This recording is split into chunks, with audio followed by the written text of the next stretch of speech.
एक छोटी सी चीज कई बार एक बड़ा सा इशारा करती है। जी हाँ, छोटी सी चीज। एक छोटी सी चीज से एक बड़े मर्डर का पता चल जाता है। मगर इस वाले केस में कुछ भी पता नहीं था। बस एक फूली हुई सी लाश मिली। देख के ही पता चलता था काफी दिन से पानी में डूबी हुई है।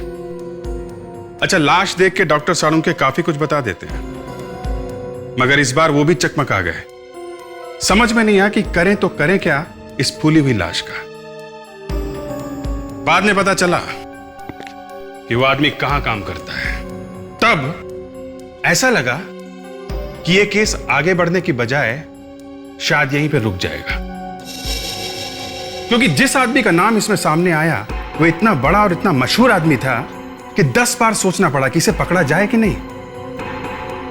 फिर सोचा कि देखा जाएगा, पूछे तो सही कहानी क्या है। तब तक वो आदमी गायब हो गया। हम भी भागे उसके पीछे बीजापुर तक, और आपको विश्वास नहीं होगा वहां पे क्या हुआ। वो आदमी तो मिला नहीं, मिली तो सिर्फ उसके खून की कुछ बूंदें। जी हां, खून की सिर्फ कुछ बूंदें।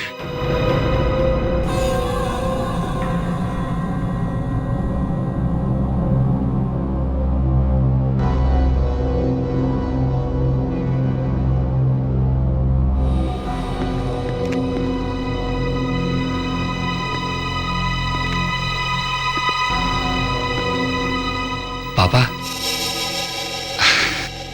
आप यहां हैं और मैं आपको सारे घर में ढूंढ रहा था। Wow, this painting is so amazing. पता है पापा, आपने ये पेंटिंग कुछ ऐसी बनाई है कि जो भी इसे एक बार देखेगा ना, इसकी तरफ खींचा चला आएगा। और आपको पता है पापा, इस पेंटिंग के आपको लाखों रुपए मिल सकते हैं। आपने फिर से वो जादू कर दिया जो आप पहले किया करते थे।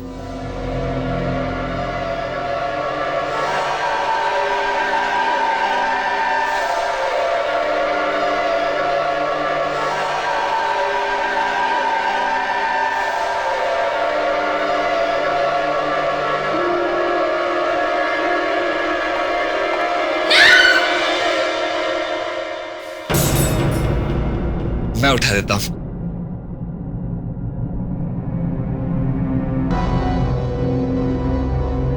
क्या हुआ?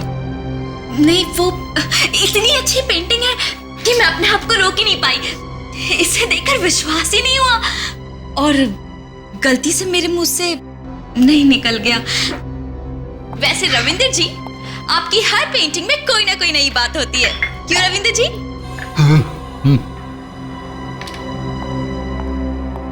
राहुल, हमें रविंदर जी को पेंटिंग्स करने के लिए अकेले छोड़ देना चाहिए। चले? ठीक है, बाय पापा, सी यू।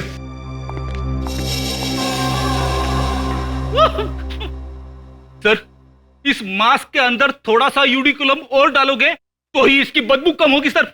थोड़ी देर बाद मैं बेहोश हो जाऊंगा। वो स्टील की टेबल पड़ी है, वहां जाकर के बेहोश हो जाओ। जाओ। अरे, आपको मजाक सूझ रही है? यहाँ लेने के देने पड़ रहे हैं सर। तो बाहर चले जाओ ना, किसी ने कहा है यहाँ पर पड़े रहने के लिए। ठीक है, चला जाता हूँ, चला जाता हूँ, वापस नहीं आऊंगा, चला जाता हूँ। अरे, देखो, अंदर मत आना, अंदर मत आना। चलो बाहर, बाहर चलो। अरे, ले बॉस, ये मारा गया आज। अरे नहीं, इधर मत आना, मौसम बहुत खराब है भाई यहाँ। अरे आगे मत आओ, कुछ हो जाएगा। ठीक है, आ ही गए हो तो ये लो, ये मास्क पहन लो। नहीं तो सूंघो, फिर आराम से सूंघो।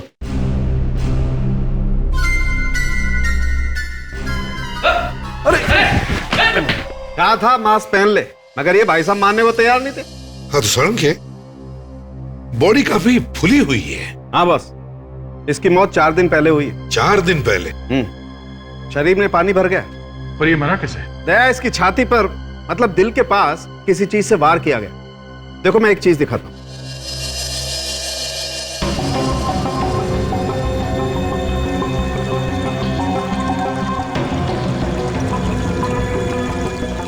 सारुण के पता चल सकता है किस चीज से मारा इसे? वही तो मैं दिखाने के लिए जा रहा हूं। ऐसा हथियार मैंने आज तक नहीं देखा बॉस। ये देखो, ये इस तरह से दिखने वाले हथियार से मारा होगा इसे। तो अजीब किस्म का चाकू दिखता है ये तो अजीब है ही। एक और चीज है जो अजीब है। देखो, ये देखो, इसके घाव पे से मुझे ये हरा पेंट मिला। ये पेंट चाकू में लगा था क्या? लगता तो ऐसा ही। शायद ये चाकू पेंट करने के काम आता होगा। मतलब हमारा खूनी कोई पेंटर या आर्टिस्ट है? हो सकता है। इस तरह का चाकू कहाँ मिलेगा? और कहाँ मिलेगा? स्टेशनरी की दुकान पर। सर बिल्कुल सही पहचाना आप लोगों ने। ये चाकू पेंटिंग करने के काम में आता है। चित्रकार लोग इसका इस्तेमाल एक कलर को दूसरे कलर में मिक्स करने के लिए करते हैं। तुम ये बताओ कि तुम इस तरह के चाकू बेचते हो?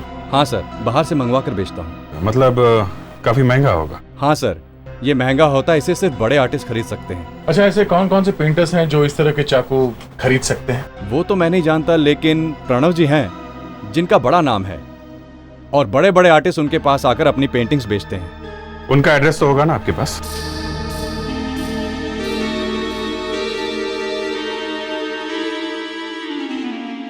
प्रणव, ये देखो, अब तुम तो आर्ट और पेंटिंग में एक्सपर्ट हो, क्या बता सकते हो ये किस तरह की नाइफ है?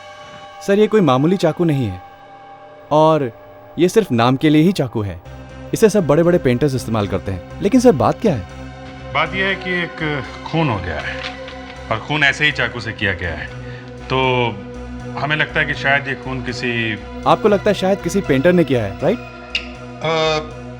प्रणव, हम ये कहना चाहते हैं कि क्या तुम किसी ऐसे पेंटर को जानते हो हमारे शहर में जिसके बारे में हम ये कह सकें, you know what I mean, मतलब सर दुनिया का सबसे मशहूर चित्रकार वैन गो बेचारा दिमागी हालत से परेशान रहता था।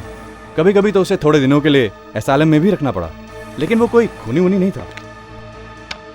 उसे अटैक्स आते थे? सर उसके दिल में जो तूफान चल रहा था वो उसकी पेंटिंग में साफ दिखाई देता है। सर एक अजीब सी एनर्जी है इस पेंटिंग में। ये देखिए सर, करोड़ों रुपए की एक एक पेंटिंग है सर। वाकई कमाल की पेंटिंग। बेचारा इतना बड़ा पेंटर मगर दिमाग की बीमारी से परेशान। सर एक बार तो उसने अपना कान काट के ही दे दिया था। यही हम भी पूछ रहे हैं कि ऐसा कोई आर्टिस्ट है जिसे ऐसे अटैक्स आते हों अचानक? सर हम भी इस धंधे में ही हैं और सारे आर्टिस्टों की पेंटिंग मैं बेचता हूँ। सबसे अच्छे रिश्ते हैं, पर बोलना तो नहीं चाहिए, लेकिन एक आर्टिस्ट है जिनके बारे में मैंने सुना है। ये देखिए सर,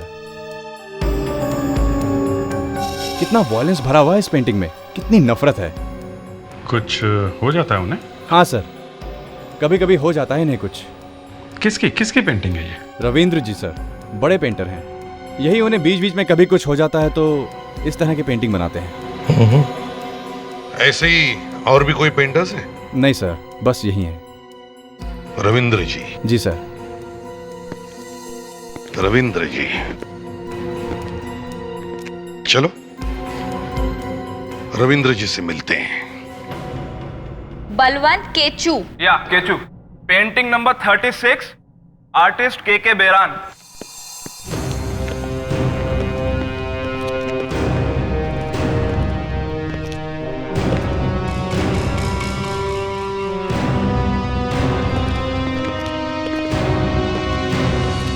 एक्सक्यूज मी। यस, क्या बात है? मैं इसे भी प्रद्युमन, सीआईडी से। सीआईडी?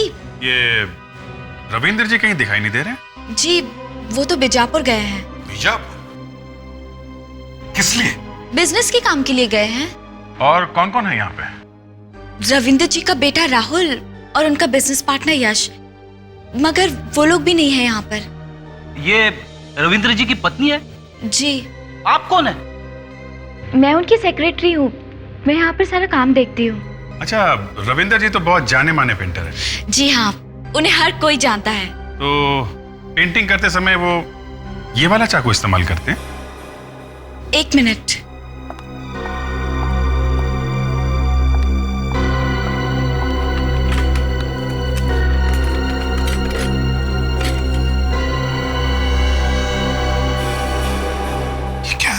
वैसा ही है। सर, आप लोग ये पूछताछ क्यों कर रहे हैं? ये खून हो गया है। खून? आप जरा ये देखिए, इस आदमी को पहचानते हैं आप? नहीं, इसका तो पूरा चेहरा बदल चुका है। ठीक से देखिए, पहचानती हैं आप? ये मुझसे नहीं होगा। श्याम शायद कोशिश कर ले। इधर आना। श्याम जरा ये फोटो देखो, पहचान तो इस आदमी को? ये तो मानव जैसा दिख रहा है। देखना, इसकी नाक के नीचे तिल भी है। ये मानव कौन है?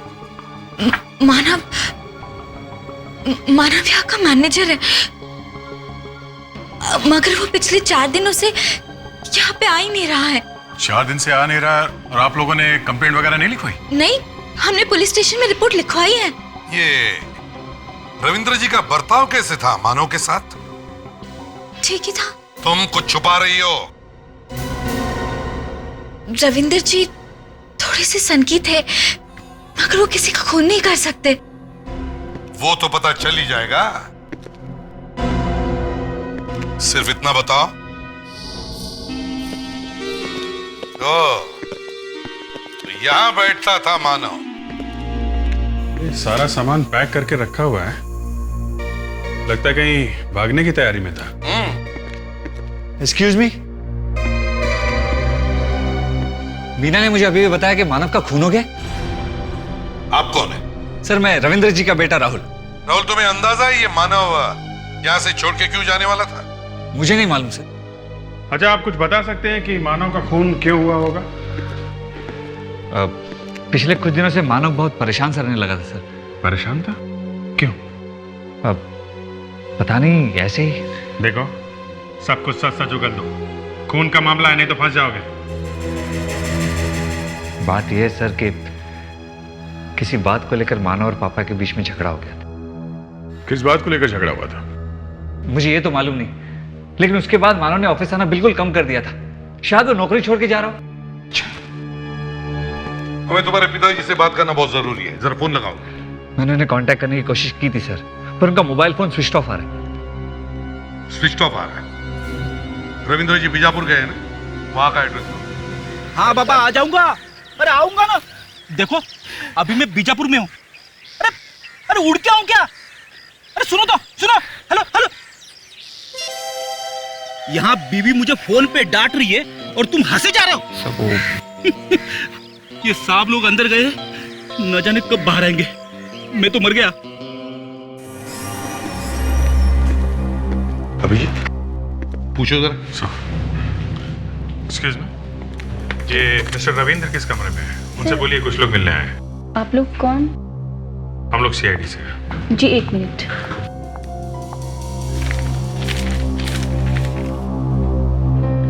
Room number 7।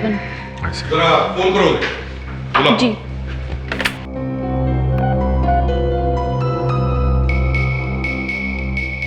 कोई फोन नहीं उठा रहा है। फोन नहीं उठा रहा है? रविंद्र जी कमरे में तो है ना? हाँ, कमरे में ही होने चाहिए।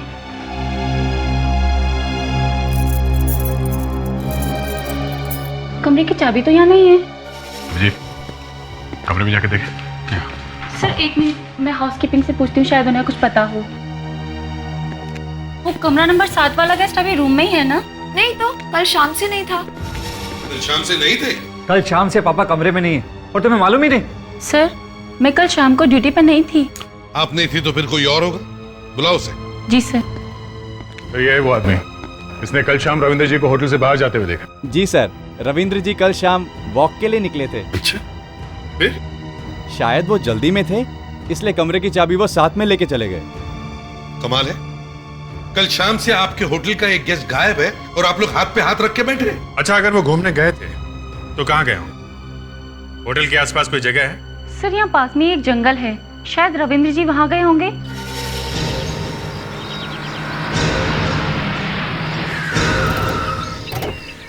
अभिजीत, आदमी जब जंगल में घूमने निकलता है तो वो ऐसी जगह ढूंढता है जहां पर कोई रास्ता हो, है ना? Yes.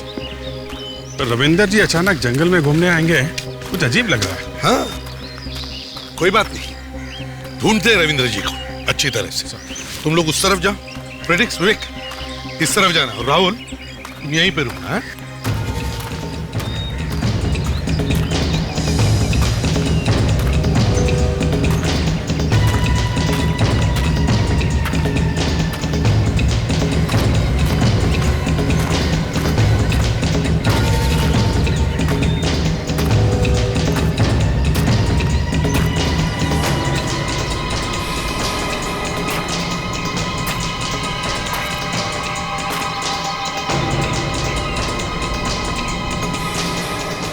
सर, आ गया। चलिए।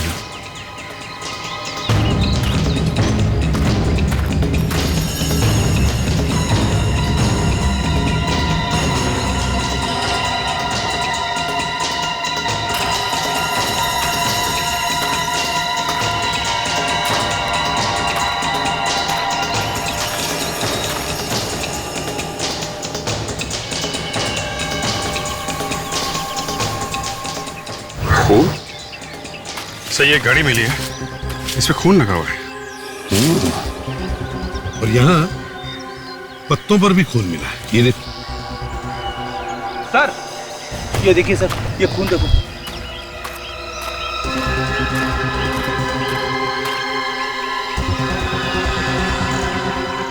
चश्मा, चश्मा पहचानते हो? ये तो पापा का चश्मा है, इस पर तो खून लगा है। क्या हो गया होगा पापा को? अभिजीत, वो घड़ी दिखाओ। और ये घड़ी, ये किसकी हो सकती है, कुछ जानते हो? ये यश की घड़ी है। यश? पापा का बिजनेस पार्टनर। क्या वो भी तुम्हारे डैडी के साथ यहाँ आया था? यश तो गोवा में। गोवा में? अगर यश गोवा में है तो फिर इसकी घड़ी यहाँ क्या कर रही है? अरे रविंद्र की लाश अगर मिल जाती तो पता चल जाता ना कि हुआ क्या है। मामला बड़ा अजीब है। किसी ने रविंद्र का खून करने की कोशिश की, मगर उसकी लाश को गायब कर दिया। अब हमें यह मालूम नहीं कि रविंद्र की मौत हुई है या नहीं। सर, हाँ, यश के बारे में थोड़ा थोड़ा पता लगने लगा है। मैं तुम्हें बाद में फोन करता हूं। उसकी कार कल रात को इस शहर में घुसी है सर। अच्छा, ये तुम्हें कैसे पता चल गया? सर, शहर के बाहर जो चेक नाका वहां फोन करके पूछा, उसकी कार का नंबर लिखा हुआ था। अरे तो उसके घर में घुसकर ही उसे पकड़ लेते। सर, घर पहुंचता तो पकड़ते ना। घर में नहीं है, ऑफिस में नहीं है, अपने दोस्तों के यहाँ नहीं है, एकदम अंडरग्राउंड हो गया सर। अगर उस शहर में आया है और अंडरग्राउंड हुआ है, इसका मतलब है कुछ तो गड़बड़ है। सर, उसकी घड़ी का बीजापुर में मिलना इस बात का सबूत है। लेकिन अभिजीत, ये भी तो हो सकता है कि किसी ने उसकी घड़ी ले जाकर के वहां बीजापुर में डाल दी। क्योंकि देखो, हमें पक्का मालूम नहीं है कि यश बीजापुर गया है भी या नहीं। सर, वो वहां पे गया था और उसी होटल में ठहरा था जहां पे रविंदर जी ठहरे हुए थे। क्या? हाँ सर, नाम बदल के ठहरा हुआ था। ऑफिस में बोल के गया कि गोवा जा रहा है मीटिंग में। मीटिंग में तो पहुंचा नहीं, सीधा बीजापुर पहुंच गया। यश की घड़ी हमें वहां मिलती है, घड़ी पर खून लगा हुआ। रविंद्र गायब है, ना उसकी लाश मिलती है, ना उसके बारे में कुछ पता है। और हमें यह भी मालूम नहीं कि वो जो खून मिला है वो रविंद्र का है या नहीं। सर, वो खून रविंद्र का ही है सर। राहुल का डीएनए मैच हो गया है सर उस खून से। तो इसका मतलब है अटैक रविंद्र पे ही हुआ है। अब सब साफ हो गया सर। इस यश ने या तो रविंद्र जी को किडनैप कर लिया है या फिर मार के कहीं फेंक दिया। फ्रेडिक्स। सर, यश का पता चल गया सर। Good, very good. पता चल गया? कहां पर है वो? सर, वो जहां पे छुप के बैठा है उस जगह का पता चल गया सर। फ्रेडिक्स, मैं तुम्हारे पीछे ही खड़ा हूं। मैं देख सकता हूं सर आपको।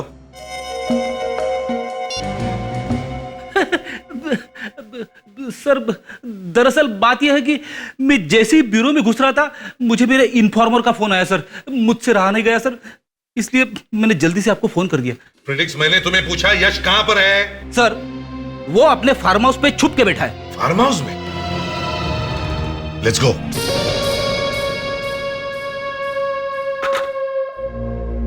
जी, आप लोग कौन? हम लोग सीआईडी से हैं। यश जी घर में है? वो तो बाहर गए हैं। अच्छा, कब गए? वो तो मालूम नहीं। झूठ मत बोलो। बस इतना मालूम है कि वो बाहर गए हैं। चलो हम खुद ही देखते हैं कहाँ गए। आप कहाँ ना, वो बाहर गए हैं। हम खुद ही आप लोग कहाँ घुसे चले आ रहे हैं? तेरे को अच्छी तरह से चेक करो।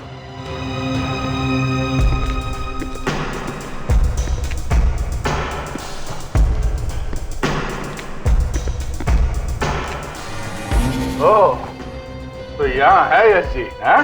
ना? अरे अरे, आप कौन है? मैं वो यश जी का है? कौन है?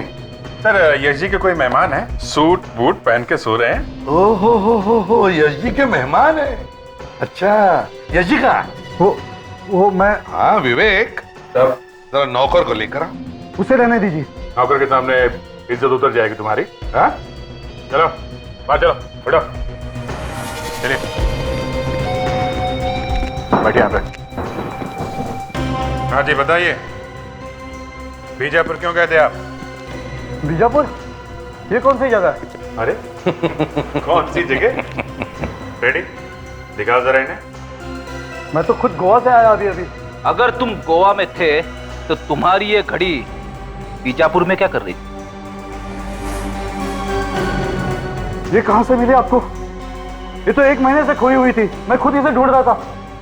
देखिए यश जी, हमें सब कुछ पता चल चुका है, समझे?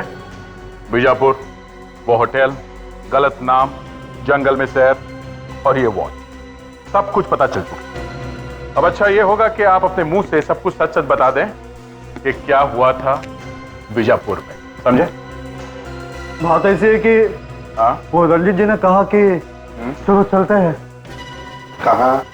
वो कहाँ? हाँ?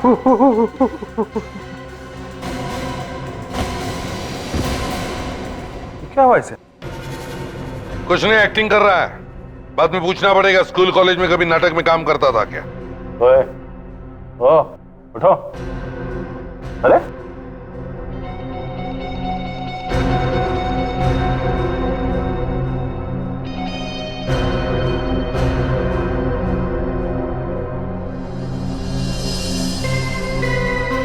No sir, dead. अभिजीत, यार हमें इतनी जोर से चिल्लाना नहीं चाहिए था। मैं भी कुछ ज्यादा ही जोश में आ गया था। अच्छा, तुम्हारे एक झापड़ से तो लोगों के हिस्ट्री ज्योग्राफी सब बाहर आ जाती है। हाँ, मगर ये तो बिना बोले ही मर गया। सड़के, ये चिल्लाने से मर गया क्या? बॉस, अगर ऐसा होता तो लैब में हर रोज एक न एक लाश जरूर आ जाती। डॉक्टर साहब, कहीं ये हार्ट अटैक से तो नहीं मर गया? कह नहीं सकता हूं, ऐसा लगता है कि ये देखो, इसका मुंह अंदर से एकदम नीला पड़ गया है। बस मुझे लगता है किसी ने इसे जहर से मार दिया है। जहर से? मगर ऐसे कैसे हो सकता है सर? ये आदमी तो हमारे सामने बिल्कुल ठीक ठाक था। हाँ, शायद पहले से जहर इसकी बॉडी में होगा। जब वो इसके घर गए थे तो ये अंदर लेटा हुआ था बेड पर। हाँ सर, मगर पसीना पसीना हुआ था। इसका मतलब जहर का असर शुरू हो गया था। पहले मानव, रविंदर जी और अब ये यश।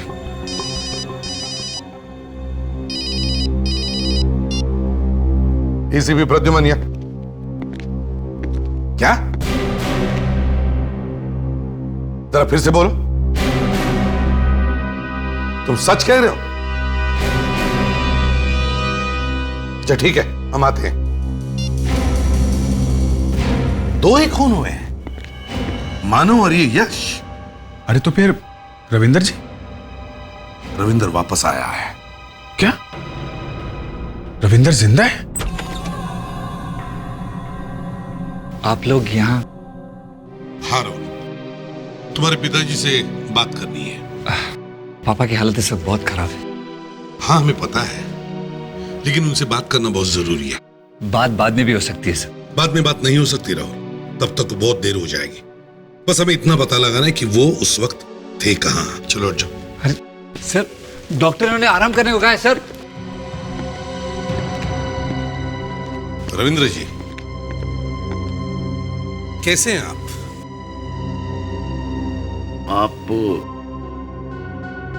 हम लोग सीआईडी से आपकी तबीयत के बारे में पूछने आए। अब आप देख ही रहे हैं क्या हालत हो रही है। हाँ, जिसने भी ये किया है बहुत बुरा हाल किया है। आपको कुछ याद है? क्या हुआ था जंगल में? कुछ पता नहीं। वो पापा तकलीफ मत कीजिए, डॉक्टर ने इन्हें आराम करने के लिए कहा है। अरे ये बता रहे हैं ना इनके साथ क्या हुआ था जंगल में? हाँ? किसने मारा इन्हें? आप लोग समझने की कोशिश क्यों नहीं कर रहे? ये सब बातें बाद में भी हो सकती है। वो बहुत अच्छे लोग थे। वो कौन अच्छे लोग थे?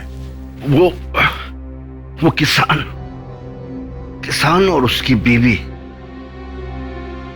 दोनों बहुत अच्छे थे। उन्होंने मुझे जंगल में पड़ा देखा और वो उठा लाए और मेरी देखभाल की। रविंद्र जी, जब आप जंगल में सैर करने निकले थे तब आपके साथ कौन था? वो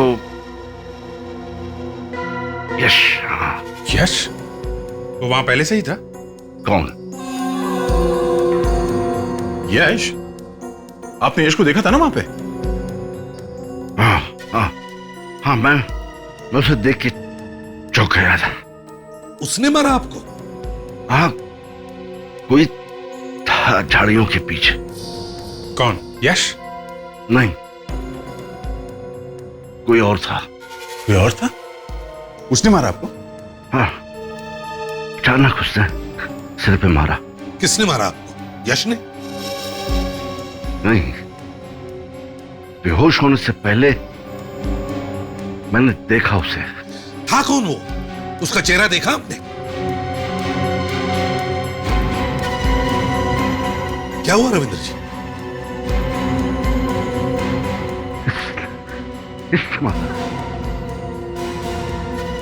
पापा, मैं राहुल, आपका बेटा।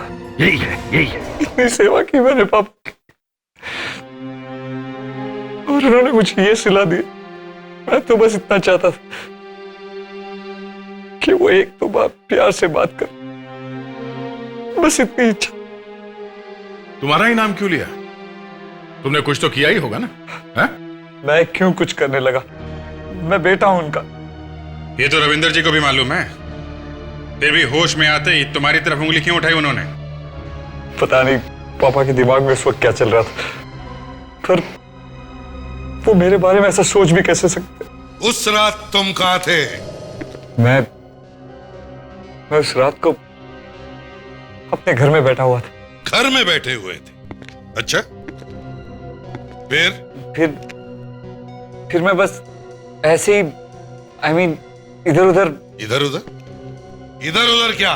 मतलब मैं अपनी कार में बैठकर यूं ही घूमने निकल गया। कितनी दूर गए?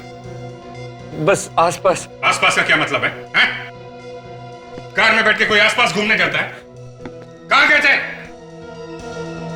मैं बताता हूं कहां गए थे तुम बीजापुर गए थे। बीजापुर? मेरा यकीन मानिए सर, मैं बीजापुर नहीं गया। तुम बीजापुर गए थे, वहां जाके रविंदर जी पर अटैक कराया और उसके बाद चुपके से वापस आ गए, है ना? रविंदर जी ने हमें यह भी बताया कि तुम उन्हें धमकी पर एसएमएस भेजते थे। क्यों? देखिए, मुझे नहीं पता कि पापा ने ऐसा क्यों कहा, पर मैंने उन्हें कभी कोई एसएमएस नहीं की। मतलब वो झूठ बोल रहे हैं? पैसों के लिए आजकल बेटे क्या क्या करते हैं। देखिए, मुझे अपने पापा के पैसे से कोई लेना देना नहीं है। आप लोगों को अगर मेरा यकीन ना हो तो मेरे पापा के वकील हैं, आप उनसे पूछ सकते हैं। सर, रविंद्र जी ने मुझे एक दिन बुलाया और कहा कि आज के आज एक वसीयत तैयार करो सर। कब की बात है ये 1 साल पहले की बात है। उन्होंने अपने वसीयत में लिखवा है कि उनके मरने के बाद उनकी सारी प्रॉपर्टी और बैंक में जो भी पैसा है वो सब राहुल को मिलेगा। और उनके जो पेंटिंग्स है वो भी तो काफी महंगे हैं। वो सब की सब चैरिटी में जाएंगी, गरीबों को मिलेगा वो पैसा। इसका मतलब है जब तक रविंद्र नहीं मरता राहुल को कुछ भी नहीं मिलता। कैसे मिलेगा सर? मरने के बाद ही मिलेगा। सर, कहीं यही तो नहीं हुआ? हाँ सर, प्रॉपर्टी हथियाने के चक्कर में टाइम से पहले ही रविंद्र जी को ऊपर पहुंचाने का पूरा इंतजाम कर दिया था राहुल ने। हाँ, वो कह भी तो रहा था ना, उसका काम वाम नहीं चल रहा आजकल। मगर यहाँ तो रविंद्र की किस्मत अच्छी कि वो बच गया, वरना आजकल तो कुछ भी होता है। बेटा प्रॉपर्टी के लिए बाप का खून भी करता है। सर, एक और बात भी है। क्या बात है? सर 3 महीने पहले रविंद्र जी को एक और झटका लगा। झटका? कैसा झटका? उन्होंने पुरानी वसीयत बदल दी और नई वसीयत बना ली। अच्छा, पुरानी वाली वसीयत बदल के नई वसीयत बनवाई? जी। और इस नई वसीयत में क्या लिखा है? वो मुझे नहीं मालूम। अरे नहीं मालूम? कमाल है, आपने वसीयत बनाई और आप ही को नहीं मालूम? वो नई वाली वसीयत उन्होंने किसी और वकील से बनवाई है। उन्होंने तुम्हें इस नई वसीयत के बारे में कुछ बताया नहीं? क्या बताऊं सर, उनका तो बस ऐसा ही है। मैंने कहा था ना सर, उन्हें झटके लगते हैं, झटके। वो पैरानॉइड हो गए हैं। पैरानॉइड? हर बात पे शक? हाँ सर, उन्हें हैलुसिनेशंस आते हैं। मतलब अजीब अजीब से ख्याल आते हैं उन्हें? हाँ सर, पूछिए मत। उन्हें लगने लगा है कि मैं उनके खिलाफ साजिश कर रहा हूँ।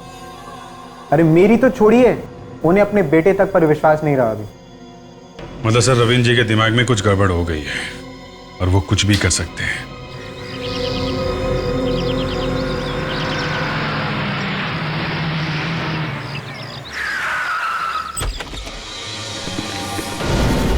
माय गॉड, हुआ क्या यहां पर? Shit. किसने किया ये सब? सर, यहाँ आसपास तो कोई दिखाई भी नहीं दे रहा। सर? हाँ, खून।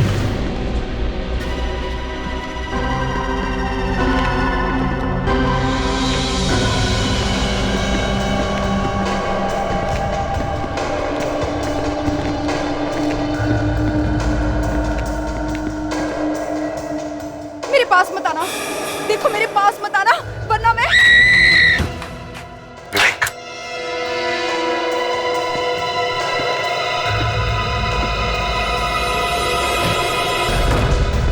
संभल के।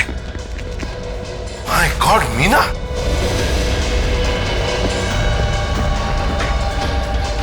डैडी, वो टीवी बंद करो। जिंदा है।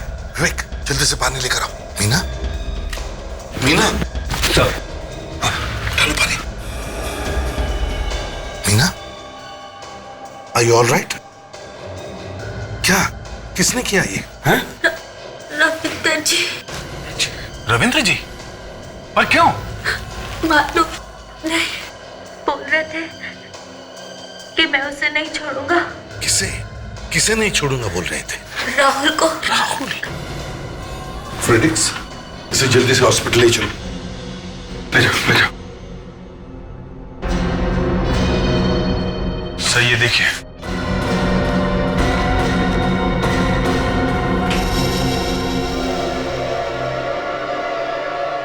माय गॉड, अभिजीत जल्दी चलो।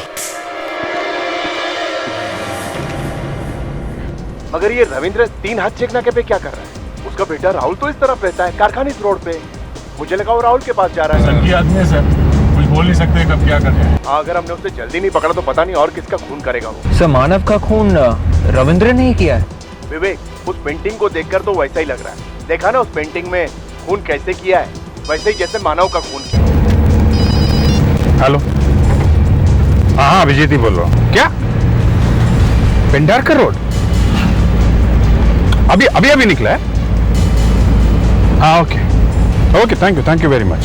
लीजिए, अब कहीं और चला गया। पेंडारकर रोड? Yes sir. और उसका वहाँ क्या रखा हुआ? कुछ ना कुछ तो चक्कर है दया, ऐसे तो इधर उधर भाग नहीं रहा, कहीं ना कहीं तो इसे पहुंचना ही होगा। हाँ, पर कहाँ? सर एक मिनट, आज तारीख क्या है? 20 में। क्यों? सर, रविंद्र की आर्ट गैलरी में उसकी पत्नी की फोटो लटकी हुई थी सर। हाँ, तो सर उसमें उनकी मौत की तारीख लिखी हुई थी सर, यही 20 मई। कहीं वहीं तो नहीं जा रहा है अपनी बीवी के घर? वहाँ कोई फंक्शन हो रहा हो? विवेक, किसी को फोन करके देखो उसकी वाइफ रहती कहाँ थी।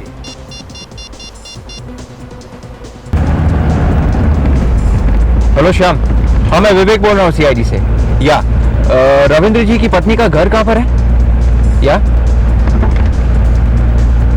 Okay, thanks sir. रविंद्र जी की पत्नी प्लॉट नंबर 43 पेंडारकर रोड पर रहती थी। पेंडारकर रोड? Yes sir. वही तो जा रहा है वो। जल्दी से ले लो प्लॉट नंबर 43 पेंडालकर रोड।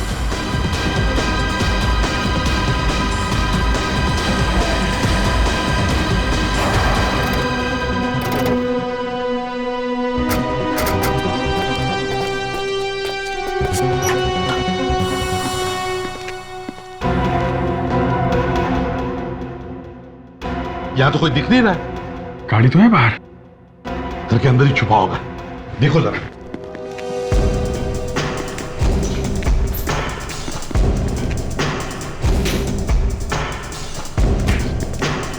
क्या आवाज आ रही है?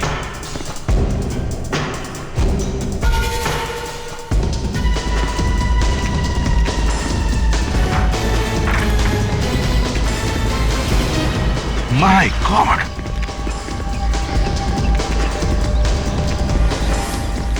राहुल क्या हुआ? माय गॉड, क्या हुआ है? क्या किसने मारा? राहुल को अभी भी हमला हुआ है, वो आसपास ही होना चाहिए। घर में अच्छी तरह से देखो, जल्दी। राहुल, राहुल,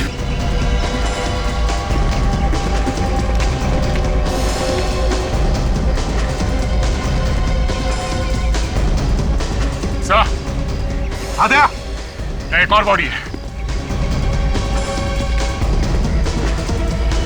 आद्या,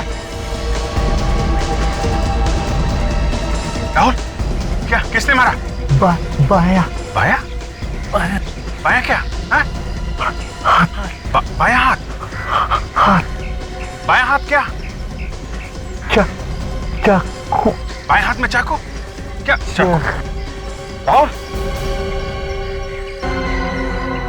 बेहोश हो गया, इसे हॉस्पिटल लेके जाओ। Good morning Ravindra ji. Good morning. ये चाकू कहाँ से आया? हाँ? हैं? चाकू अभी फेंक के क्या फायदा? क्यों मारा राहुल को? हाँ? किसने मारा राहुल को? सर खून रविंद्र जी ने नहीं किया है। मारने वाले ने बाएं हाथ में चाकू पकड़ा था सर, बाएं हाथ में। खूनी खब्बू है, लेफ्टी।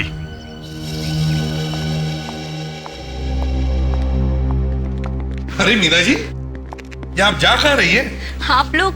मैं आप लोगों को फोन करने ही वाली थी, आप लोगों का शुक्रिया अदा करने के लिए कि आप सब लोगों ने मुझे सही टाइम पर हॉस्पिटल पहुंचा दिया। अरे नहीं नहीं नहीं, इसमें शुक्रिया अदा करने की क्या बात है, वो तो हमारी ड्यूटी थी। खैर आप इतनी जल्दी हॉस्पिटल से वापस कैसे लौटी? कहीं भाग तो नहीं आई हॉस्पिटल से? नहीं, हॉस्पिटल वालों ने मुझे जाने दिया। झूठ, ऐसा हो ही नहीं सकता है। रेडी बताओ, डॉक्टर ने क्या कहा था जब तुम इन्हें हॉस्पिटल लेके गए थे? सर, डॉक्टर ने तो कहा था कि 3 दिन बाद इसे डिस्चार्ज मिलेगा। लेकिन ये तो आज ही भाग के चली आई। मीना जी, आप एक लेफ्टी है ना? मतलब ये कि तुम अपना सारा काम बाएं हाथ से कर दियो, और हमने तुम्हें देखा है बाएं हाथ से लिखते हुए, समझी? तुम खून बाएं हाथ से करती हो ना? क्या ये आप सब लोग क्या कह रहे हो? मेरी कुछ भी समझ में नहीं आ रहा है। मानव का खून किया तुमने बाएं हाथ से, और यश को जहर दे के मारा। क्यों? यश को मैंने मारा? हाँ, तुमने मारा। तुमने क्यों? यश को क्यों मारा? वो तो तुम्हारे साथ मिला हुआ था ना। रविंदर का खून करने बीजापुर तक चला गया तुम्हारे कहने पे। अरे वो बीजापुर गया, ये बात मुझे पता तक नहीं है। झूठ, बिल्कुल झूठ। बीजापुर से आते ही तुमने उसका खून कर दिया, हमेशा के लिए मुंह बंद कर दिया उसका।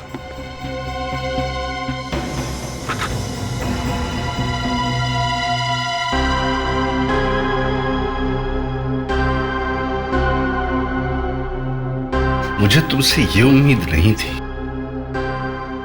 तुम मेरी पत्नी है या मेरी दुश्मन? मैं बहुत करीब थी, मैंने रविंदर को फंसा लिया। इनका दिमाग तो वैसे भी ठीक नहीं था, मैंने इनके दिमाग में भर दिया कि इनका बेटा राहुल ही इनका दुश्मन है। दूसरी शादी नहीं करनी चाहिए। वसीयत भी तो बदल दिया आपने इसके कहने पर। वसीयत? कैसी वसीयत? वही वसीयत जिसमें आपने अपनी सारी जायदाद, अपना सारा पैसा इसके नाम पर कर दिया। इसके नाम पे मैंने कर दी? अरे बेवकूफ, कहाँ छुपा कर रखी है वो वसीयत? किससे छुपाई? रविंद्र जी, बच गए आप। अगर वो वसीयत इसके हाथ लग जाती तो ये तुम्हारा भी खून कर देती। पता नहीं किस वसीयत की बात कर रहे हैं। एक शरीफ इंसान को धोखा दिया तुम, दो खून किए पैसों की लालच में। तुम्हें तो फांसी होगी। प्रेरणा, ये दरवाजा खुला कैसे रह गया? लगता है कोई घुसा है अंदर। शायद कोई चोर अंदर हो सकता है।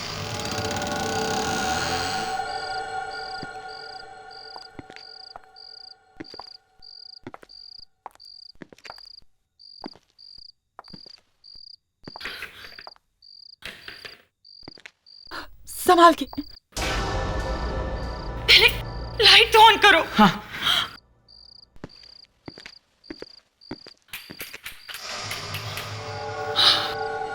लगता है लाइट भी काट दी गई है। प्रेरणा, तुम जहां हो वहीं रुकना। तुम घबराना नहीं है। मैं अभी गाड़ी में से टॉर्च लेके आता हूँ। तुम यही रहना। हाँ,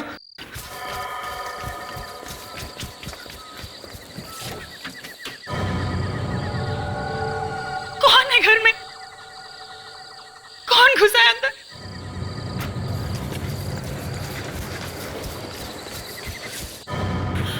खेलो प्रेरणा।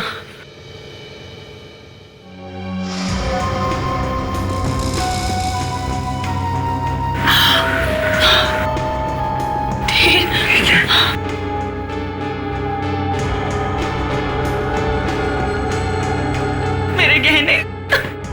रुको प्रेरणा।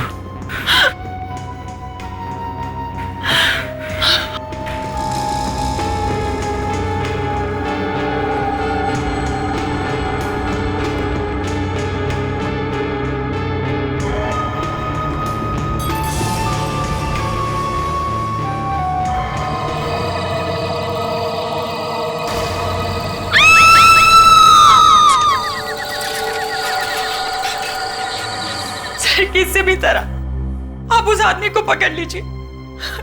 देखिए, देखिए हमारे घर की क्या हालत की है उसने। अब घबराइए मत, कुछ नहीं होगा। कहाँ है? सर वो वहां पर सर।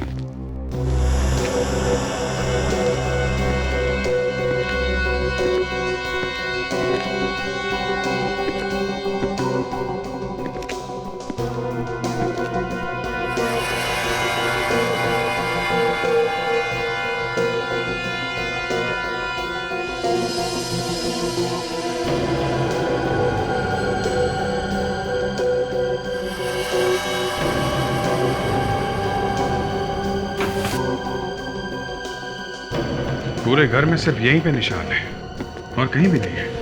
हाँ, पर यहीं पे क्यों? कई बार होता है ना, चोरों का कोई टशन होता है, अपना निशान छोड़ के जाते हैं। पर सर, ये तो खून के निशान है सर। यही तो बात है, खून का मामला है। चोरी भी हुई है और खून भी, पर लाश नहीं है। घर में कोई और तो नहीं था? नहीं सर, सिर्फ हम लोग ही रहते हैं यहाँ तो। फिर सोच लो, कोई और तो नहीं था। बाद में बहुत सारी बातें बाहर निकल आती है। सर और कोई बात क्या निकलेगी सर? सिर्फ हम लोग ही रहते हैं सर। देखो, चोरी भी हुई है और खून भी। और ये चाकू भी तो है। मुझे नहीं मालूम सर, ये चाकू कहाँ से आया सर? हो सकता है 3-4 चोर हों और आपस में लड़ाई वड़ाई हुई हो। अरे यहाँ पे भी खून है। बस यहाँ भी खून पड़ा है। हाँ जी, कुछ मिला? सर यहाँ पे खून की बूंदें हैं। हाँ,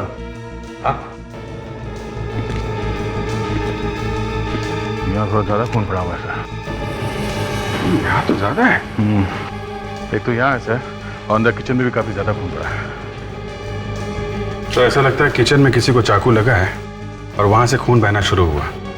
वहां से भागा होगा और यहाँ पे खड़ा होगा या फिर गिरा होगा यहाँ पे। तो प्रॉब्लम ये है सर, खून यहाँ से आगे बिल्कुल थोड़ा है सर। ये देखिए, ये जबकि खून यहाँ पे ज्यादा होना चाहिए था। और वेरांडा में तो सर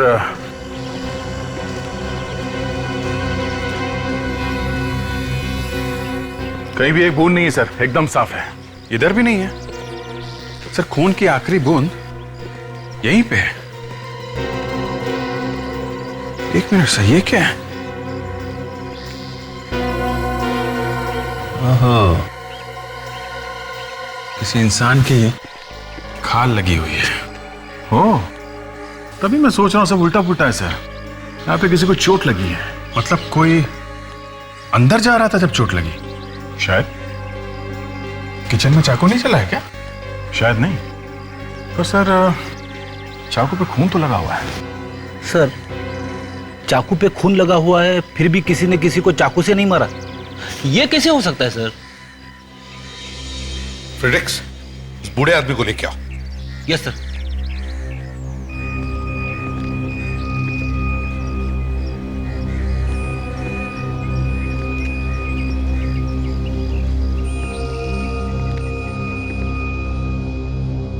बिठाओ इन्हें।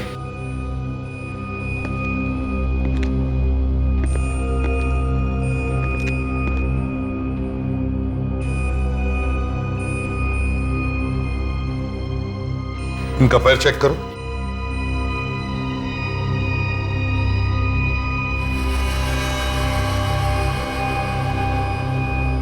सर, पैर में चोट लगी है। मतलब जब ये घर के अंदर है तब ये कील लगी है। ये बताओ किससे चाकू मारा तुमने?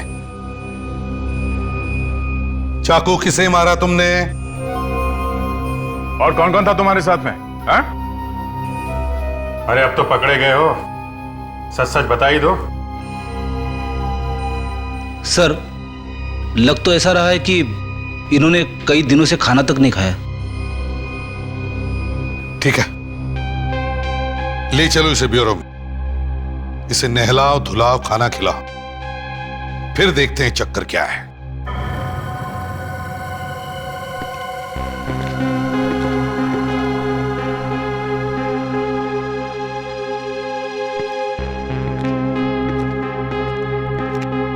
बड़ी अजीब बात है, देखकर लगता है कि इन्हें एहसास ही नहीं कि आसपास क्या हो रहा है।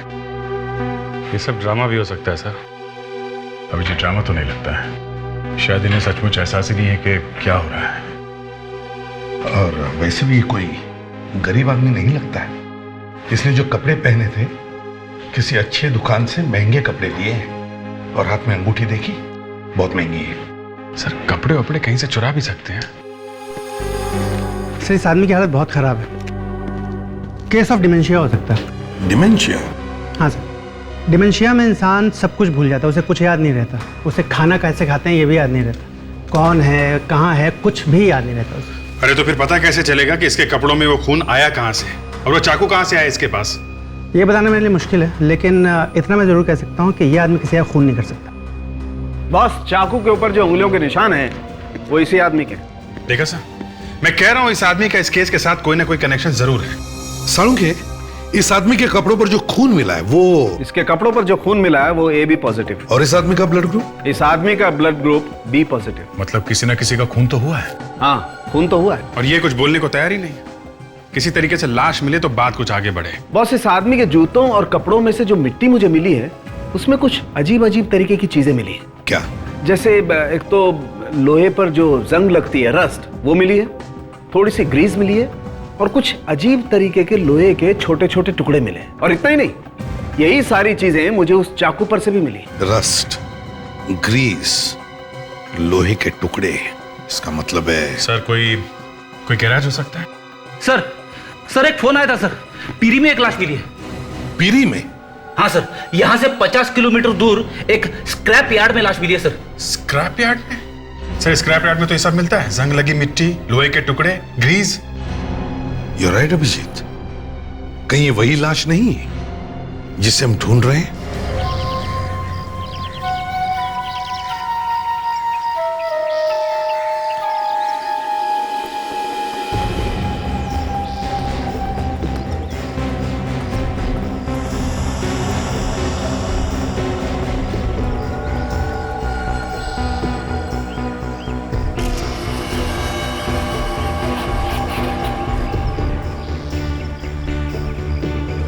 कपड़े देख के तो ऐसा लगता है किसी अच्छे घर की है।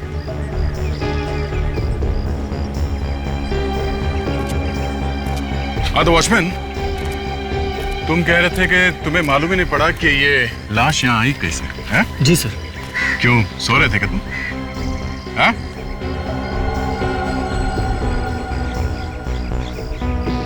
ओह सर, गला कटा हुआ है सर।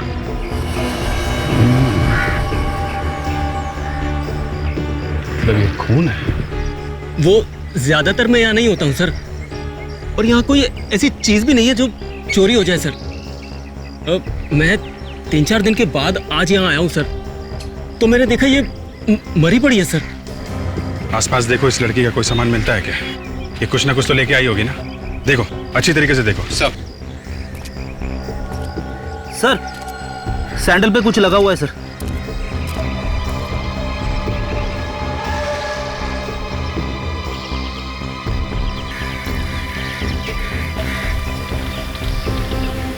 ये तो पेंट है। इस सैंडल पे भी लगा हुआ है। सर दोनों पेंट अलग अलग है सर। इसका मतलब ये लड़की किसी ऐसी जगह गई है जहां जमीन पे पेंट गिरा हुआ था। अभिजीत, इस वॉचमैन ने तो देखा ही नहीं इस लड़की को यहाँ आते हुए। ये था ही नहीं यहाँ पे। लड़की का गला काटा गया दया, काफी खून बहा होगा, मगर यहाँ आसपास खून की एक बूंद भी नहीं है। ये भी तो हो सकता है बॉस कि खून कहीं और किया गया हो और लाश को यहाँ पे लाके फेंक दिया। बूढ़े आदमी के जूते पे जो मिट्टी हमें मिली है, वो मिट्टी बिल्कुल वैसी है जैसी मिट्टी हमें स्क्रैप यार्ड में मिली है। मतलब जहां पर लाश मिली है, ये मिट्टी बिल्कुल वैसी है। मतलब वो बूढ़ा आदमी था वहां पे जब ये खून हुआ? 24 घंटे पहले तो था, उसके आगे का पता नहीं। अरे सर, अब ये 24 घंटे कहां से घुसेड़ दिए बीच में? अभिजीत, लड़की की मौत 24 घंटे पहले हुई है। अगर बूढ़े आदमी के हाथ में चाकू था और उस चाकू पर लड़की का खून लगा हुआ था, तो मतलब साफ है कि यह आदमी 24 घंटे पहले वहां पर था। सर, अब उस बूढ़े आदमी का मुंह खुलवाना बहुत जरूरी हो गया है। सर, उस लाश से कुछ और पता चला? देखो, ये तो सभी ने देखा है कि लड़की के गले पर चाकू से वार किया गया। सर, कोई ऐसी बात पता चली है जिससे हम ये लड़की कौन है ये जान सके?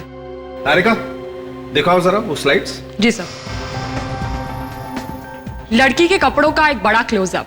सर, ये तो किसी धागे के रेशे लग रहे। जी, रेशे ही है। रेशे जो डस्टर और नकली फूल बनाने के काम आते हैं।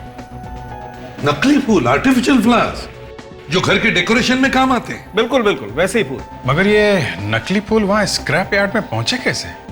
सिर्फ इतना ही नहीं, ये जो अलग रंग दिख रहे हैं ना, ये पोलन सीड्स के धब्बे हैं। मतलब असली फूलों में से निकलता है वो पोलन सीड्स? हाँ, वही फूलों के बीज। और ये ऐसे वैसे फूल नहीं है, एंड्रोइस ब्लू। एंड्रोइस ब्लू? बहुत कीमती होता है। सर, ऐसे दिखता है एंड्रोइस ब्लू। तो क्या लड़की की मौत किसी फूलों से भरे बाग के बीच में हुई है क्या? और सर, दोनों तरह के फूल हैं, असली भी और नकली भी। सर, ये भी तो हो सकता है कि खूनी स्क्रैप यार्ड में जाने से पहले किसी फूलों की दुकान में गया हो, किसी फ्लरिस्ट के यहाँ। या तो ये लड़की गई हो फूलों की दुकान में, फ्लोरिस्ट शॉप में फूल खरीदने के लिए। वहीं पे मिलेंगे ये दोनों, असली फूल और नकली फूल भी।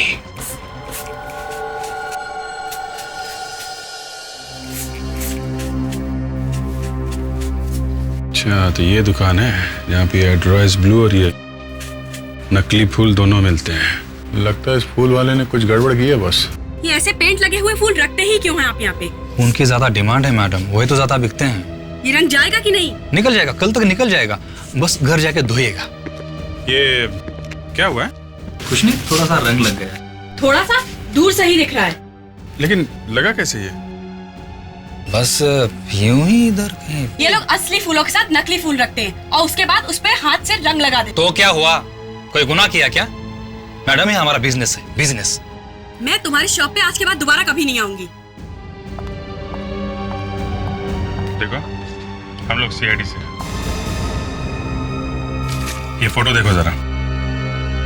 ये लड़की यहाँ पे आई थी क्या कभी? ये तो कल ही आई थी। ये लड़की आई थी? हाँ, कल उसने 15 बुके खरीदे। 15 बुके? जी, एक नहीं, दो नहीं, पूरे 15। अरे लेकिन 15 बुके किस लिए? वो अलग अलग लोगों को देने के लिए। अच्छा, उसके कपड़ों पे भी ऐसे ही कलर लगा था कि जैसे इनके कपड़ों पे लगा है? उसमें मेरा कोई कसूर नहीं था सर, वही पेंट के डिब्बे से टकरा गई।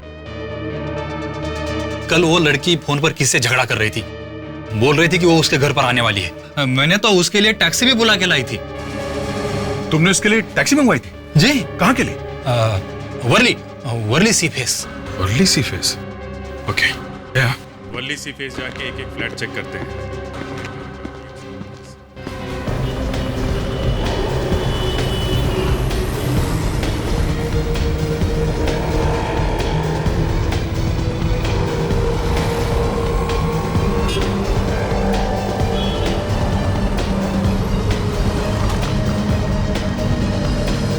ये यहाँ पे टैक्सी में आई थी।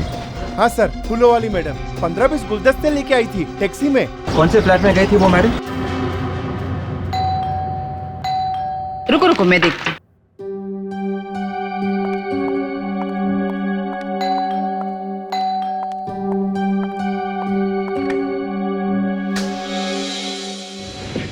देवेन है घर में? हाँ, लेकिन आप? हम लोग सीआईडी से। सीआईडी?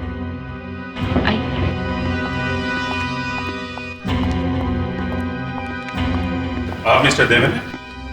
जी, मैं ही देवेन हूँ। ये मेरी वाइफ है प्रिया, ये मेरी माँ। आप लोग जरा ये फोटो देखिए। इस लड़की को देखा है पहले कभी? ये तो नंदिता है। नंदिता?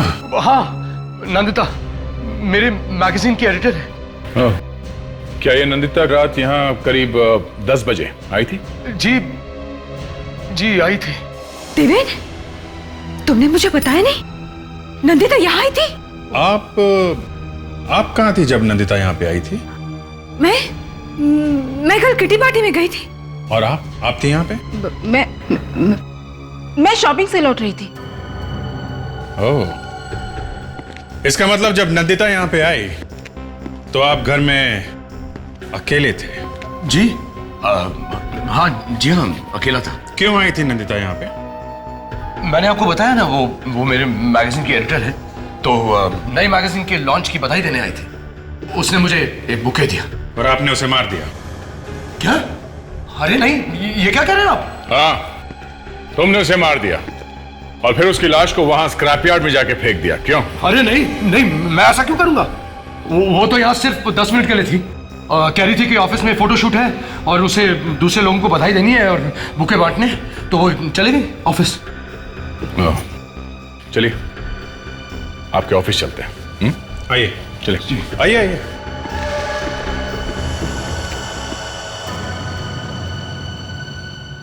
विश्वास ही नहीं हो रहा है नंदिता इस दुनिया में नहीं रहे। पता नहीं कैसे हो गया ये सब कुछ। वही तो हम भी ढूंढने की कोशिश कर रहे हैं कि ये सब हुआ कैसे। एक बात बताओ, नंदिता कल ऑफिस आई थी क्या? नहीं सर, शायद कल नंदिता ऑफिस आई नहीं थी। शायद मतलब? सर एक्चुअली कल हम बहुत बिजी थे। हमारी मैगजीन का इंटरनेशनल एडिशन लॉन्च हो रहा है, उसी के चक्कर में लगे हुए थे और किसी को ध्यान ही नहीं रहा। कमाल है, किसी को भी ध्यान नहीं रहा कि नंदिता कल यहाँ पे आई थी या नहीं। अच्छा ये बताओ, नंदिता का ऑफिस में किसी के साथ झगड़ा, किसी के साथ दुश्मनी? एक है सर जिसके साथ कुछ हुआ था। कौन है वो? वंशिका। प्रतीक, तुम्हारा दिमाग तो ठिकाने पर है। सो वो एक साथ ऑफिस में काम करते हैं तो छोटे मोटे झगड़े होते ही रहते हैं। और सर उसकी कुछ और ही प्रॉब्लम थी। कैसी प्रॉब्लम? सर उसके बॉयफ्रेंड ने उससे शादी करने से मना कर दिया था और इसी बात में उनके बीच झगड़े भी होते थे। क्या नाम क्या था उसका? सर नाम तो नहीं मालूम, लेकिन वो अक्सर ऑफिस के बाद उससे मिलने जाती थी टैक्सी लेके। कुलाबा में कहाँ? सर वो तो नहीं पता। किसी को तो पता होगा। आप में से किसी को मालूम है कि नंदिता कुलाबा में कहाँ जाती थी? सर रूही को पता होगा। अब ये रूही कौन है? रूही नंदिता की बहन। काश मैं अपनी बहन को बचा पाती। अगर मुझे पता होता तो मैं शायद उसकी मदद कर पाती और शायद। हमें भी बहुत दुख है आपकी बहन की मौत का। ये लीजिए, पानी पीजिए। Thank you. रूही जी, आपके और नंदिता जी के संबंध कैसे थे? अच्छे ही थे। तो आपको उसकी हर बात के बारे में सब कुछ मालूम ही होगा। आप लोग साथ में ही रहते थे ना? सर वो एक्चुअली नंदिता मेरी सगी बहन नहीं थी। ओह, सगी नहीं थी तो मतलब दुश्मन थी हैं? कोई संबंध नहीं था आपस में आपके? नहीं नहीं, ऐसी बात नहीं है। मैं तो उसे अपनी सगी बहन ही मानती थी, लेकिन वो मुझे नहीं मानती थी। उसके डैडी ने मेरी माँ के साथ दूसरी शादी की। उसने मुझे कभी माफ नहीं किया, ना ही माँ को। क्या आपको मालूम था कि नंदिता का अफेयर एक आदमी के साथ में चल रहा था? उसका एक बॉयफ्रेंड था। बॉयफ्रेंड? हाँ। मैंने सिर्फ एक बार नंदिता को किसी आदमी के साथ फोन पर बात करते हुए सुना था। काफी रात हो चुकी थी, शायद वो उसका बॉयफ्रेंड था। और नंदिता अक्सर गुरुवार और शनिवार रात को घर से गायब रहती थी। शायद वो उसी के साथ रहती होगी उस वक्त। तो फिर रूही जी, आपको तो मालूम ही होगा कि नंदिता जाती कहां थी? नहीं नहीं? नहीं, सिर्फ एक बार शायद नंदिता को टैक्सी नहीं मिल रही थी, तब उसने करीब रात 11:30 बजे मुझे फोन करके कुलाबा में बुलाया था। एक रेस्टोरेंट था, फ्लोरा इंपेरियल, वहीं बुलाया था उसे पिकअप करने के लिए। उस दिन उसका मूड काफी खराब था और वो अकेली भी थी। शायद उसका उसके बॉयफ्रेंड के साथ झगड़ा हो गया था। ठीक है, अब जा सकती है। विवेक, जरा इन्हें छोड़ा। कोलाबा सर, नंदिता ऑफिस से कोलाबा के लिए टैक्सी मंगवाती थी। फ्लोरा इंपीरियल होटल, चल के देखना चाहिए। इस लड़की को पहचानते हो? हाँ सर, ये यहाँ पे अक्सर आया करती थी। इसका खून हो गया है। हाँ। ये पहले से ही यहाँ टेबल बुक करा लिया करती थी। और सर ये ज्यादातर 12 नंबर टेबल पर बैठती थी। Table number 12? अच्छा, ये अकेले आती थी या इसके साथ में कोई और भी आता था? एक आदमी और आता था सर। कौन था वो? कुछ मालूम है उसके बारे में? टेबल नंबर 12 पर ज्यादातर विशाल रहता है। एक सेकंड सर। विशाल। जी सर। सर विशाल। ये फोटो देखो, पहचानते हो इसे? जी सर, पहचानता हूँ। इस लड़की के साथ में जो आदमी आता था उसको भी पहचानते हो? नहीं सर। अच्छा, ये पैसे कैसे देते थे? कैश से या क्रेडिट कार्ड से? हाँ सर, कैश से। अच्छा, इस आदमी के बारे में कुछ और बता सकते हो आप लोग?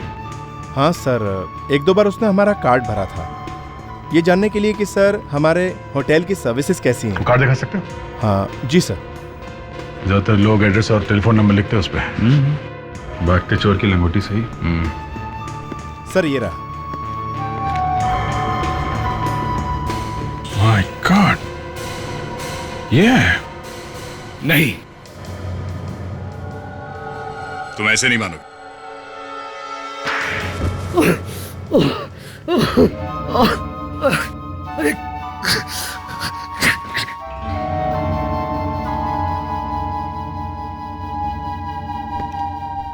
क्यों मारा नंदिता को? हाँ?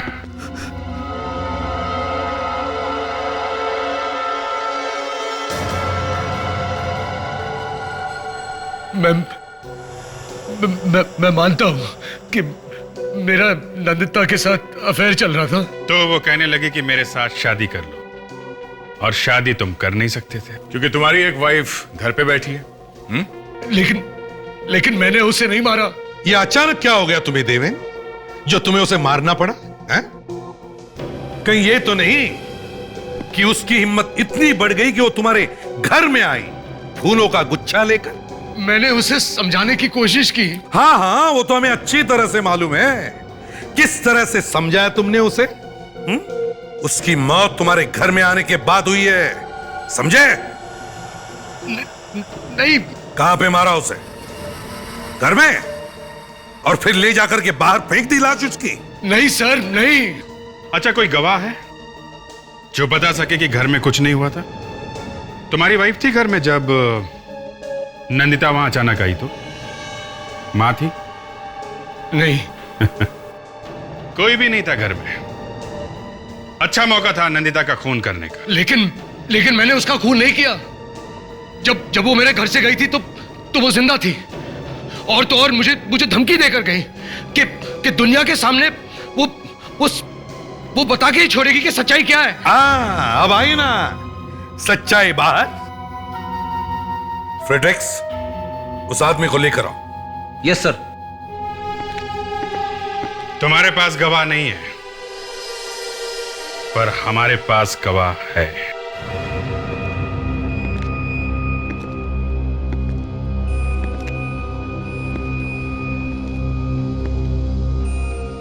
इस आदमी ने देखा है खून होते हुए। मगर खून तो। फ्रेडरिक्स, इनका चेहरा दिखाओ।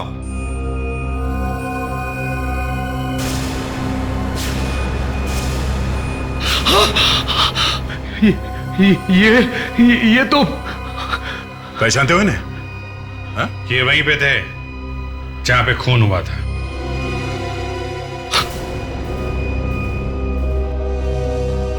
इतना डर लग गया कि मुंह ही घुमा दिया। ये मेरे डैडी है।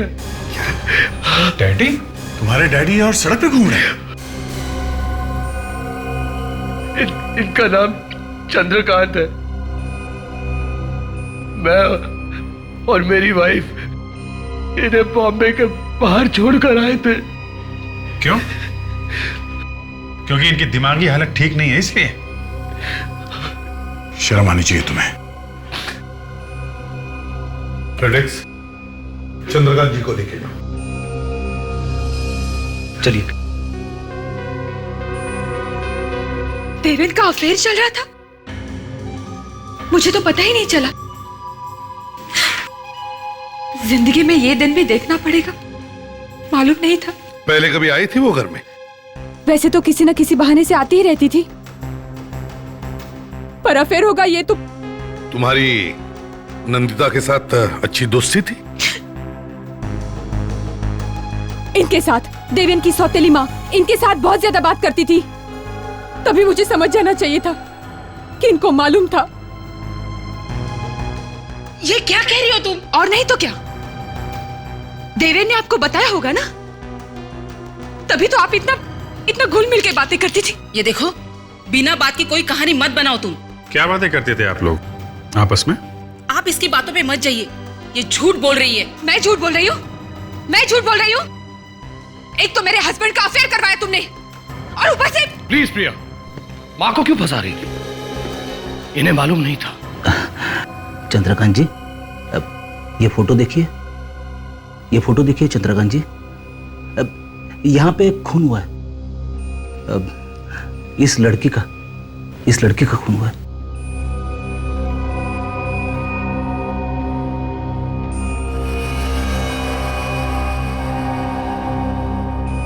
याद आ जाएगा, डोंट वरी। देवेन, क्या इन्हें वाकई मालूम नहीं था कि तुम्हारा अफेयर चल रहा था नंदिता के साथ? हाँ? मालूम था?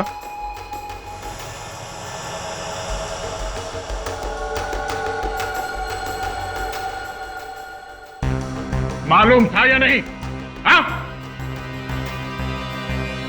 थोड़ा थोड़ा। देखा, इन दोनों ने ही मिलके कुछ किया है। हाँ, इन दोनों ने ही मिलके कुछ किया है। पहले तो अपने बाप को ही घर से बाहर निकाल दिया। लेकिन मुझे तो इन दोनों ने बोला था कि उन्हें हॉस्पिटल में रखा है। और तुमने मान लिया? शर्म नहीं आई तुम्हें? पति रास्ते पर ठोकरे खा रहा था और तुम लोग घर में बैठकर गुलछर्रे उड़ा रहे थे। पैसों के लिए दूसरी शादी की है इन्होंने सर, और ये खून, ये भी पैसों के लिए हुआ है। नहीं, ऐसी बात नहीं है। ऐसा ही है। नंदिता ने इससे कहा होगा मुझसे शादी कर लो, हाँ?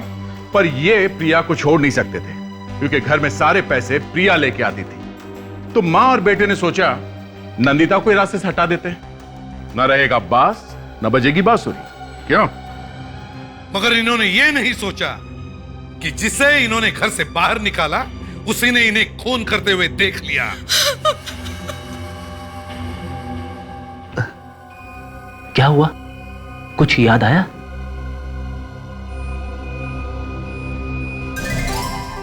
क्या हुआ सर? पता चल गया सर। बता दिया सर, बता दिया। क्या बता दिया? सर, चंद्रकांत जी ने मेरे कान में बताया सर। सर, आप लोग प्लीज यहां आइए ना सर।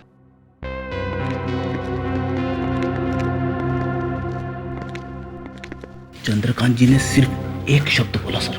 क्या क्या बोला? बेल। बेल? हाँ सर, घंटी। घंटी? अभिजीत, एक बात समझ में नहीं आ रही है, ये जो बेल की साउंड, मेरा मतलब है ये घंटी की आवाज, चक्कर क्या है? सर, घंटी की आवाज से चंद्रकांत जी खूनी के बारे में कुछ बताना चाहते हैं। ये हो सकता है, ये हो सकता है। सर, मैंने सारी आवाजें डाल दी है सर कंप्यूटर में। गुड, अब शुरू करो।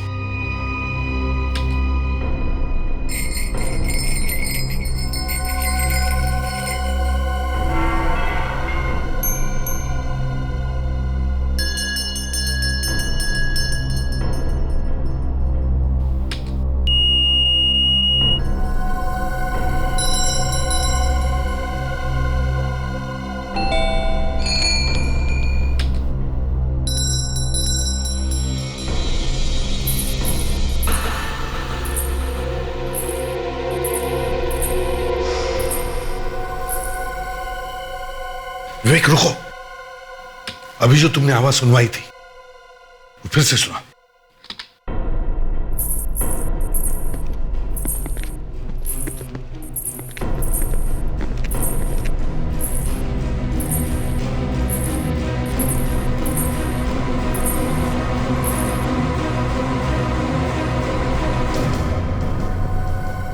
तो इस आवाज के साथ खूनी का कनेक्शन है सर।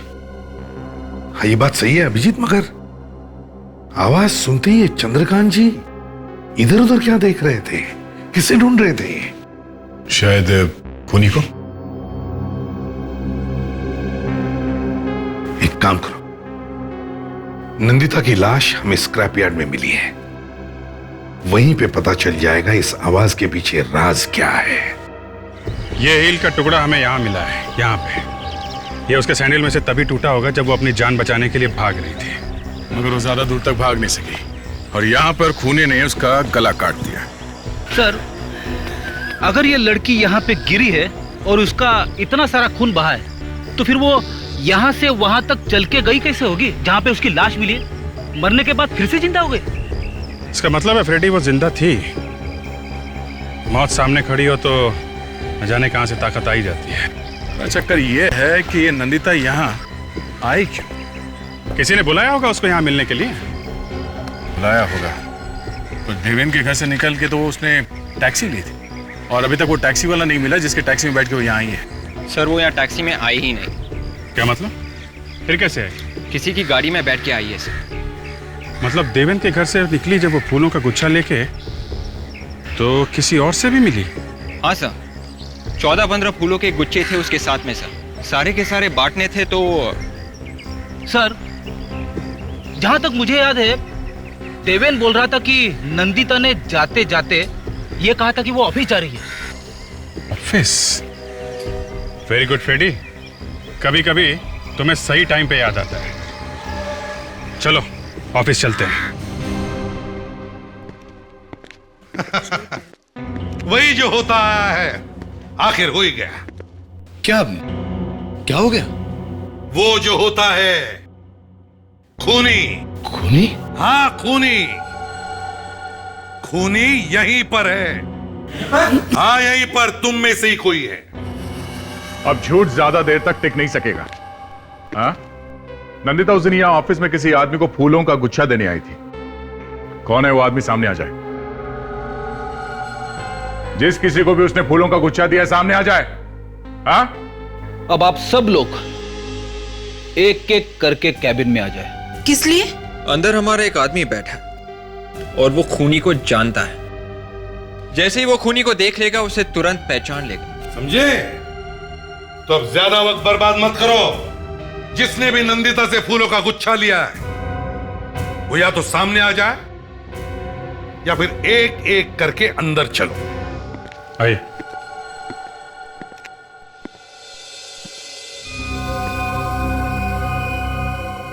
चंद्रकांत जी, जरा देखिए इन्हें। क्या पहचानते इन्हें?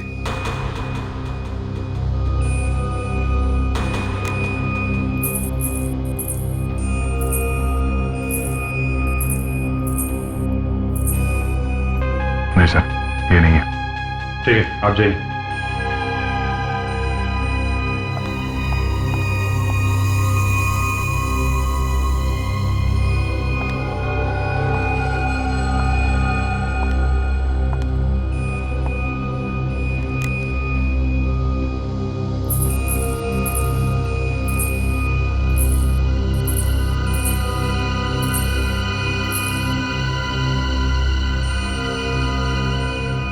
मैं जाऊं? जी नहीं, बाहर रुकिए। देवेंद्र जी आप चलिए। मैं? हाँ, आप चलिए।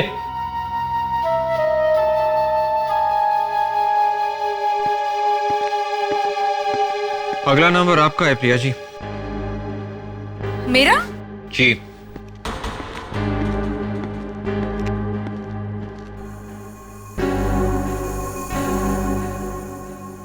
प्रिया जी को अंदर भेज दो। Yes sir. चलिए।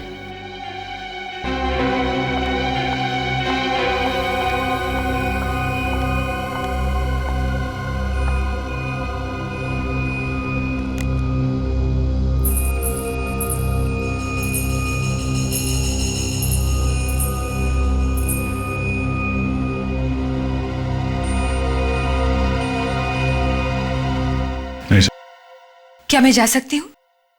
जी।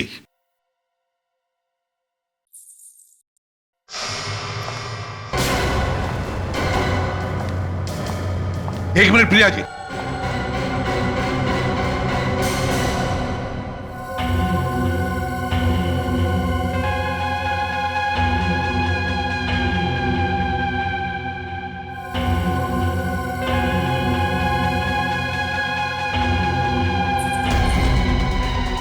पापा, ये क्या कर रहे हैं आप?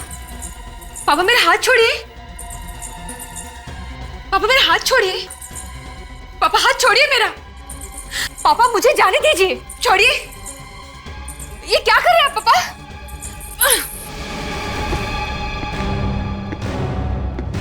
तो वो तुम ही हो? प्रिया, क्या हुआ? अरे क्या हुआ प्रिया? कुछ नहीं, वही हुआ जो हमेशा होता आया है। खूनी पकड़ा गया है। सॉरी, पकड़ी गई है। कौन है खूनी? यही है जो तुम्हारे सामने खड़ी है। प्रिया, तुम? हाँ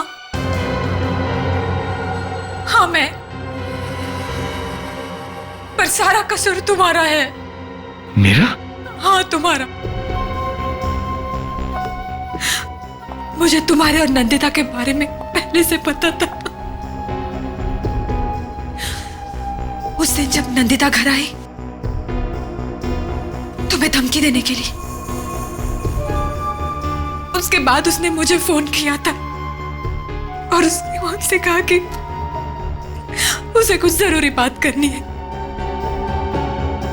वो मिली थी तुमसे?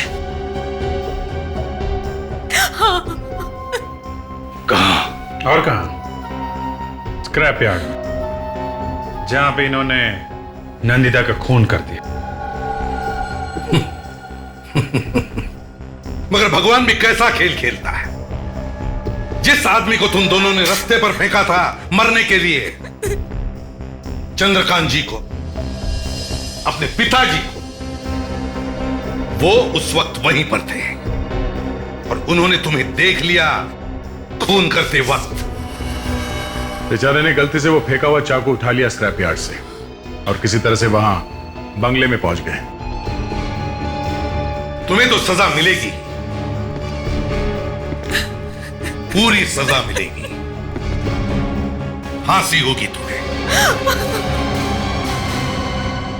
CID के और भी मजेदार और सस्पेंस से जुड़े एपिसोड्स को देखने के लिए हमारे चैनल को सब्सक्राइब करें और बेल आइकॉन दबाना ना भूलें।